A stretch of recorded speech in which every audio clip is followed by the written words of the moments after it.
Police वाला को कहू पलाओ आमे ताको हमें जो कहू फांसी दब आमे एठी फांसी दे दम फांसी देला पर आमे निजे सरेंडर करिवु पुलिस वाला को कहू पलाओ। दिन दी प्रहर फुटिला गुड़ी गुड़ी माड़े जड़े व्यक्ति मृत्यु होइथिबा जणा पड़िछि।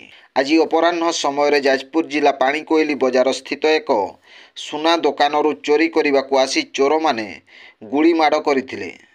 4 जण चोर दुईटी बाइक रे आसी बाइक गुड़ी को सुना दोकान सामने रखी गुड़ी माड़ करिथिबा जणा पड़िछि। डकायत मानकर गुड़ी जड़े कार्यरत ड्राइवर नीलमाधव पंडांक सह सुना दोकान कार्यरत सुनील राय देहरे बाजिथिला।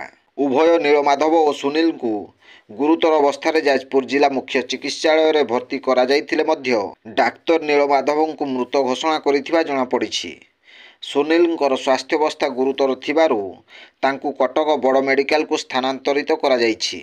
गुड़ी माड़े स्थानीय लोक मानकर भिड़ देखि 4 जण चोर खसी जीवा पई चेष्टा करुथुबा बेले 2 जण चोरों को स्थानीय लोक माने धरिबारे सफल होइछन्ति। तेबे गुड़ी माड़े उक्त अंचल रे एक भयर वातावरण सृष्टि होइछि। दिन दी प्रहर रे साधारण लोकंकर जीवन सुरक्षित नाही बोली कहिछन्ति स्थानीय लोक माने।